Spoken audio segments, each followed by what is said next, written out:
Chapter 17. Water from the rock.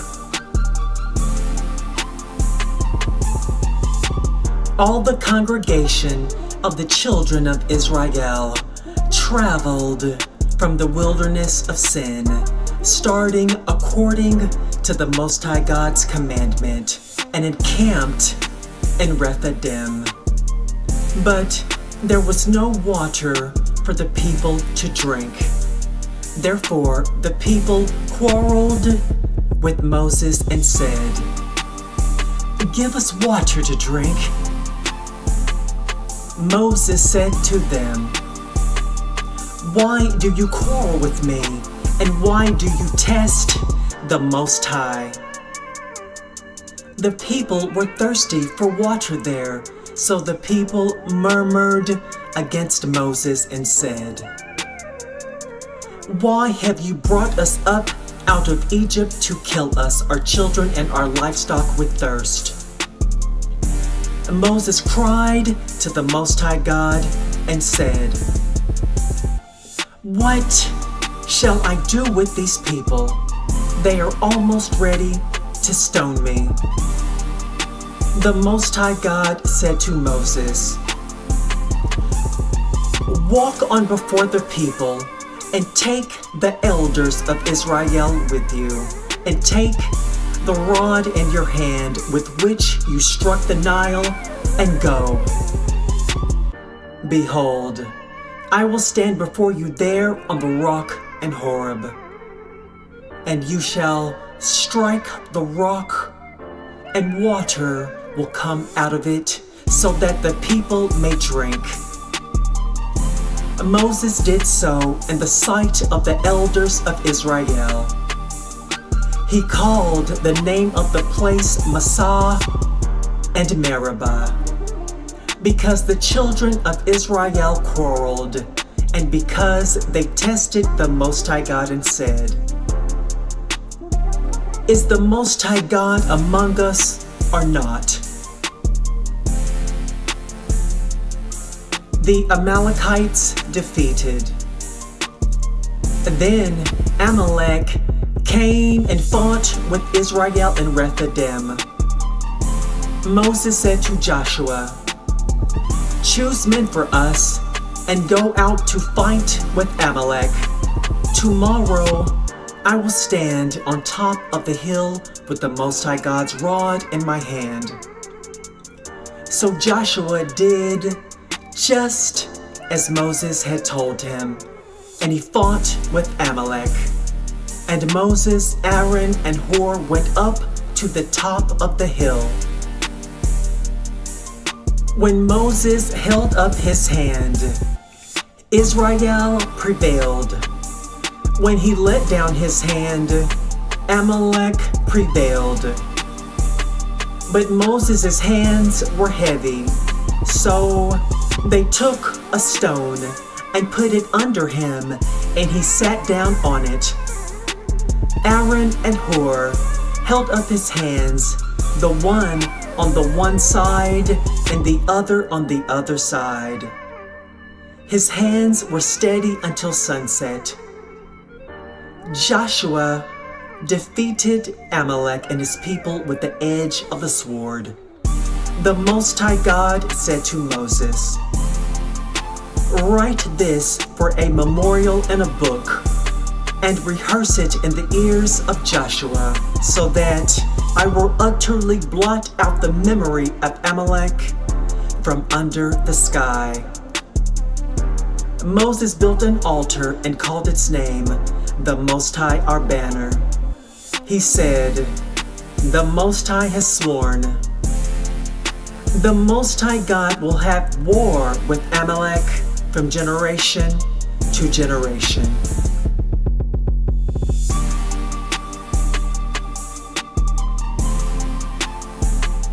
Chapter 18.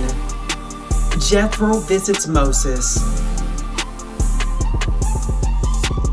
Now Jethro, the priest of Midian, Moses' father-in-law, heard of all that the Most High God had done for Moses and Israel, and how the Most High God had brought Israel out of Egypt. Jethro, Moses' father-in-law, received Zipporah, Moses' wife, after he had sent her away and her 2 sons. The name of the one son was Gershom, for Moses said, "I have lived as a foreigner in a foreign land." The name of the other was Eleazar, for he said, "My father's God was my help and delivered me from Pharaoh's sword." Jethro, Moses' father-in-law, came with Moses' sons and his wife to Moses in the wilderness, where he encamped at the mountain of the Most High. He said to Moses, "I, your father-in-law Jethro, have come to you with your wife and her 2 sons with her." Moses went out to meet his father-in-law and bowed and kissed him. They asked each other of their welfare, and they came into the tent. Moses told his father-in-law all that the Most High God had done to Pharaoh and the Egyptians for Israel's sake, all the hardships that had come on them on the way, and how the Most High God delivered them. Jethro rejoiced for all the goodness which the Most High God had done to Israel, and that he had delivered them out of the hand of the Egyptians. Jethro said, "Blessed be the Most High God, who has delivered you out of the hand of the Egyptians, and out of the hand of Pharaoh, who has delivered the people from under the hand of the Egyptians. Now I know that the Most High God is greater than all gods, because of the way that they treated people arrogantly." Jethro, Moses' father-in-law, took a burnt offering and sacrifices for the Most High God. Aaron came with all the elders of Israel to eat bread with Moses' father-in-law before the Most High God. On the next day, Moses sat to judge the people, and the people stood around Moses from the morning to the evening. When Moses' father-in-law saw all that he did to the people, he said, "What is this thing that you do for the people? Why do you sit alone, and all the people stand around you from morning to evening?"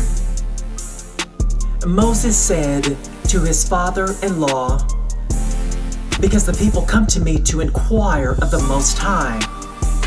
When they have a matter, they come to me, and I judge between a man and his neighbor, and I make them know the statutes of the Most High and his laws." Moses' father-in-law said to him, "The thing that you do is not good. You will surely wear away, both you and this people that is with you, for the thing is too heavy for you. You are not able to perform it yourself alone. Listen now to my voice. I will give you counsel, and the Most High God be with you. You represent the people before the Most High God and bring the causes to the Most High. You shall teach them the statutes and the laws, and shall show them the way in which they must walk, and the work that they must do. Moreover, you shall provide out of all the people able men which fear the Most High God, men of truth who hate unjust gain, and place such over them to be rulers of thousands, rulers of hundreds, rulers of 50s, and rulers of 10s. Let them judge the people at all times. It shall be that every great matter they shall bring to you, but every small matter they shall judge themselves. It shall be easier for you, and they shall share your load. If you will do this thing, and the Most High God commands you so, then you will be able to endure, and all these people also will go to their place in peace. So Moses listened to the voice of his father-in-law and did all that he had said. Moses chose able men out of all of Israel and made them heads over the people, rulers of thousands, rulers of hundreds, rulers of 50s, and rulers of 10s. They judged the people at all times. They brought the hard cases to Moses, but every small matter they judged themselves. Moses let his father-in-law depart, and he went his way into his own land.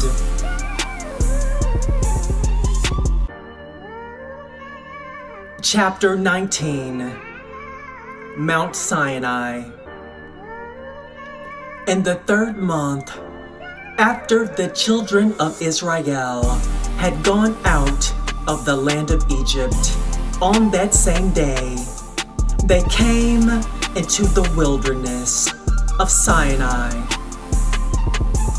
When they had departed from Rephidim and had come to the wilderness of Sinai, they encamped in the wilderness. And there Israel encamped before the mountain.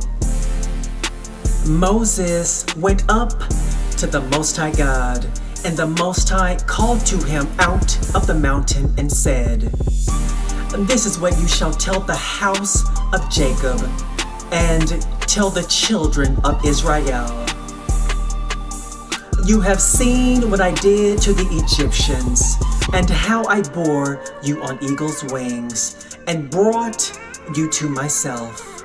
Now, if you will indeed obey my voice and keep my covenant, then you shall be my own possession from among the peoples. For all the earth is mine, and you shall be to me a kingdom of priests and a holy nation. These are the words which you shall speak to the children of Israel." Moses came and called for the elders of the people, and set before them all these words which the Most High God commanded him. All the people answered together and said, "Everything that the Most High God has spoken, we will do." Moses reported the words of the people to the Most High. The Most High God said to Moses, "Behold, I come to you in a thick cloud, so that the people may hear me when I speak with you, and may also believe you forever."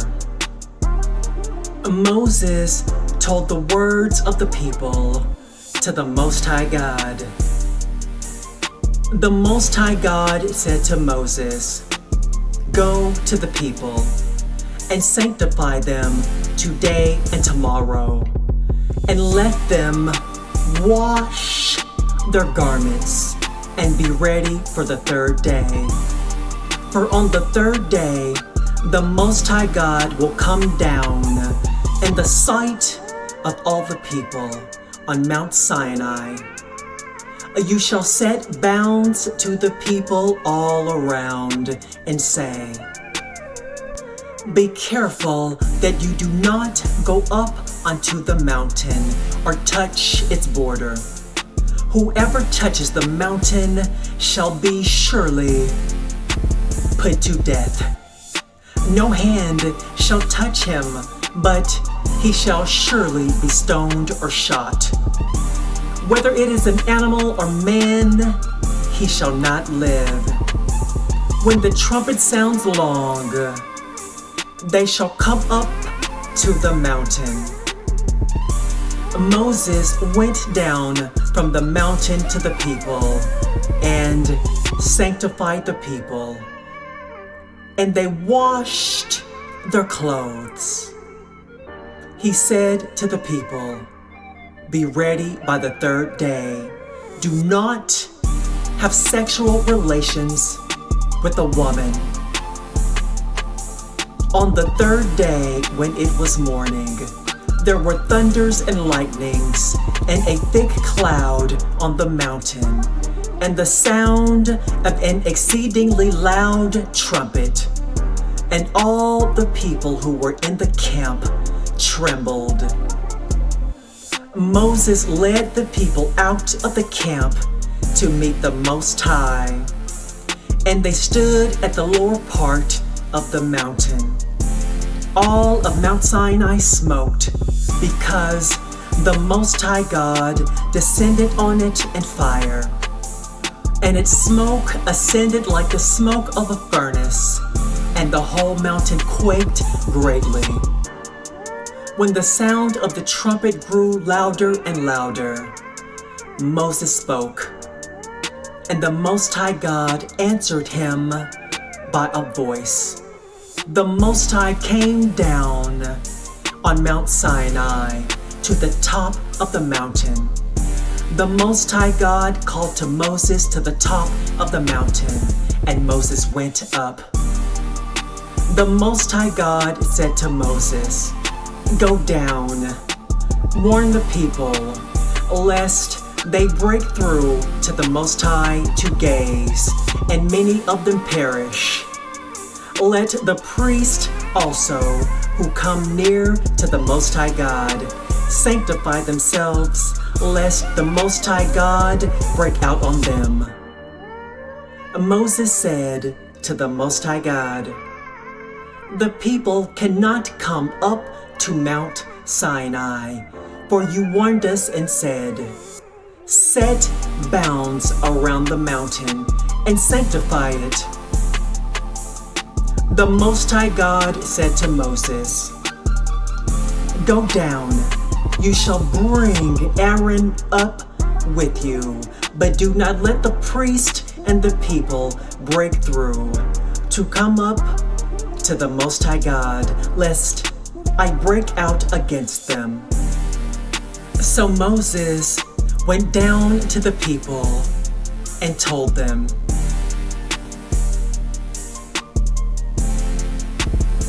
Chapter 20. The 10 Commandments.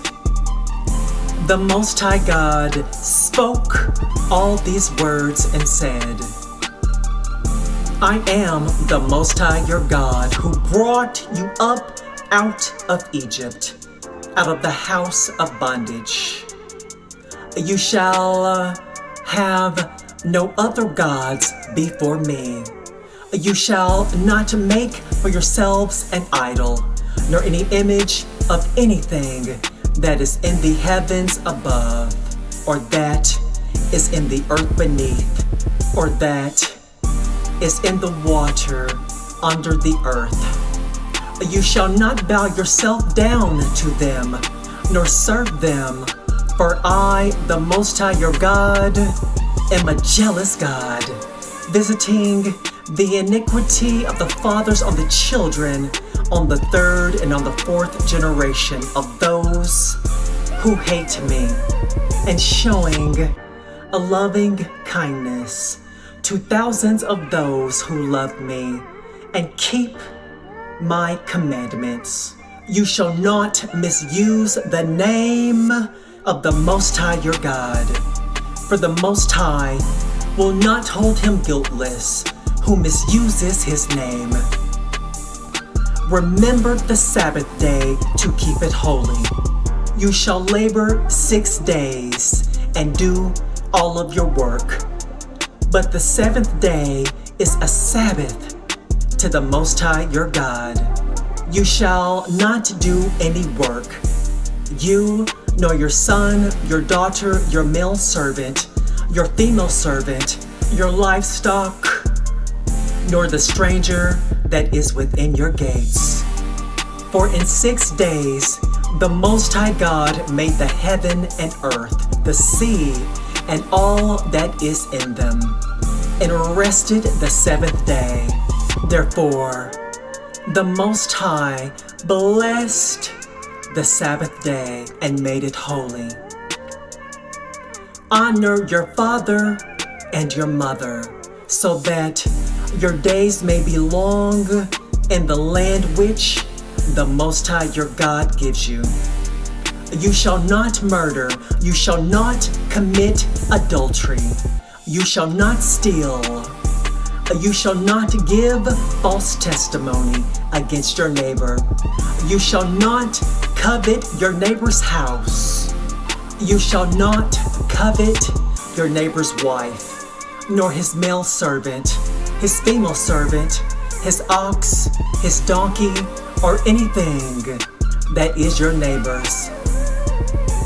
All the people perceived the thunderings, the lightnings, the sound of the trumpet, and the mountain smoking. And when all the people saw it, they trembled and stayed at a distance. They said to Moses, "Speak with us yourself, and we will listen. But do not let the Most High God speak with us, lest we die."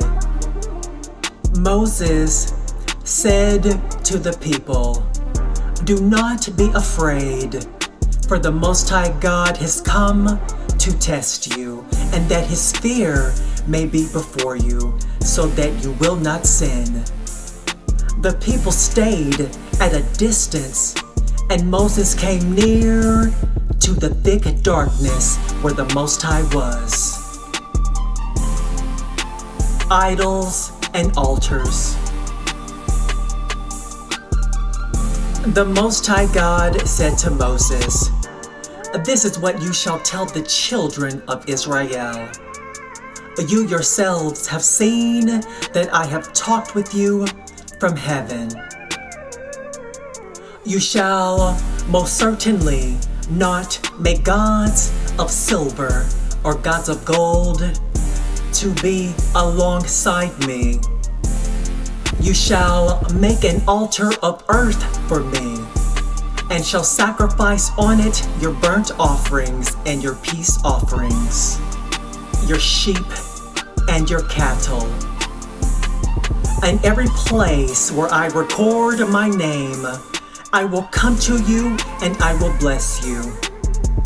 If you make me an altar of stone, you shall not build it out of cut stones. For if you lift up your tool on it, you have polluted it. You shall not go up by steps to my altar, that your nakedness may not be exposed to it." Chapter 21. Hebrew Servants. Now, these are the ordinances which you shall set before them. If you buy a Hebrew servant, he shall serve 6 years, and in the 7th he shall go out free without paying a thing. And if he comes in by himself, he shall go out by himself. If he is married, then his wife shall go out with him. If his master gives him a wife, and she bears him sons or daughters, the wife and her children shall be her master's, and he shall go out by himself. But if the servant shall say plainly, "I love my master, my wife, and my children. I will not go out free. Then his master shall bring him to the Most High God, and shall bring him to the door or to the doorpost. And his master shall bore his ear through with an awl, and he shall serve him forever. If a man sells his daughter to be a female servant, she shall not go out as the male servants do. If she does not please her master, who has married her to himself, then he shall let her be redeemed. He shall have no right to sell her to a foreign people, since he has dealt deceitfully with her. If he marries her to his son, he shall deal with her as a daughter. If he takes another wife to himself, he shall not diminish her food, her clothing, and her marital rights. If he does not do these three things for her, she may go free without paying a thing. Personal injuries. One who strikes a man so that he dies shall surely be put to death, but not if it is unintentional, but the Most High God allows it to happen. Then I will appoint you a place where he shall flee. If a man schemes and comes presumptively on his neighbor to kill him, you shall take him from my altar, that he may die. Anyone who attacks his father or his mother surely shall be put to death. Anyone who kidnaps someone and sells him, or if he is found in his hand, he shall surely be put to death. Anyone who curses his father or his mother shall surely be put to death. If men quarrel and one strikes the other with a stone or with his fist, and he doesn't die but is confined to bed, if he rises again and walks around with his staff, then he who struck him shall be cleared. Only he shall pay for the loss of his time, and shall provide for his healing until he is thoroughly healed. If a man strikes his servant or his maid with a rod, and he dies under his hand, the man shall surely be punished. Notwithstanding, if his servant gets up after a day or two, he shall not be punished, for the servant is his property. If men fight and hurt a pregnant woman so that she gives birth prematurely, and yet no harm follows, he shall surely be fined as much as the woman's husband demands and the judges allow. But if any harm follows, then you must take life for life, eye for eye, tooth for tooth, hand for hand, foot for foot, burning for burning, wound for wound, and bruise for bruise. If a man strikes his servant's eye or his maid's eye and destroys it, he shall let him go free for his eye's sake. If he strikes out his male servant's tooth or his female servant's tooth, he shall let the servant go free for his tooth's sake. If a bull gores a man or a woman to death, the bull shall surely be stoned, and its meat shall not be eaten. But the owner of the bull shall not be held responsible. But if the bull had a habit of goring in the past, and this has been testified to its owner, and he has not kept it in, but it has killed a man or a woman, the bull shall be stoned, and its owner shall also be put to death. If a ransom is imposed on him, then he shall give for the redemption of his life whatever is imposed. Whether it has gored a son or has gored a daughter, according to this judgment it shall be done to him. If the bull gores a male servant or a female servant, 30 shekels of silver shall be given to their master, and the ox shall be stoned.